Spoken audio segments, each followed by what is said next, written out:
সম্পাদক তাপস আমাদের অলওয়া ইউনিয়নের সাবেক সাধারণ সম্পাদক, নেতৃত্ব দেওয়ার মতো তার যোগ্যতা অভিজ্ঞতা সকল কিছু আছে।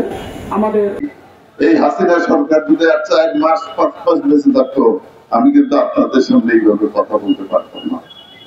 আপনাদের সাথে আর আমার দেখা হবে এটা কোনোদিন কল্পনা করিনি। আজকেও কিন্তু ফ্যাসিস্ট আওয়ামী লীগ নাই, আছে কি নাই? আমরাও কিন্তু আজকে সম্পূর্ণভাবে সুস্থ নাই। সুস্থ নাই কেন? আজকেও চক্রান্ত এবং ষড়যন্ত্র করছে।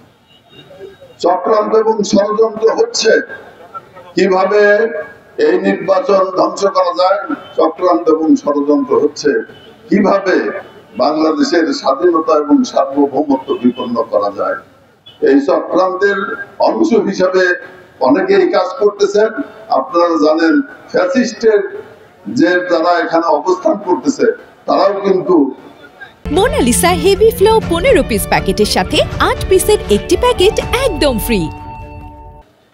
হাসিনার নির্দেশে অনেক অপকর্মের সাথে জড়িত হয়ে যাচ্ছে এবং এই দেশে একটি গণতান্ত্রিক ব্যবস্থা চালু করার পথেও বাধা সৃষ্টি করছে, যাতে নির্বাচন না হতে পারে।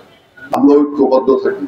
এই বাংলার স্বাধীনতা, বাংলার সার্বভৌমত্ব, আমাদের মুসলমানদের ইজ্জতকে বিনষ্ট করার জন্য যারা চেষ্টা করবে, আমরা সকলে ঐক্যবদ্ধ ভাবে ওই ষড়যন্ত্রকারীদের বিরুদ্ধে ভেঙে গান গান করে দেব। আজকে বিভিন্ন জায়গায় বিভিন্ন খানে আপনারা দেখবেন আমাদের মধ্যে কিছু লোকজন ঢুকে পড়েছে।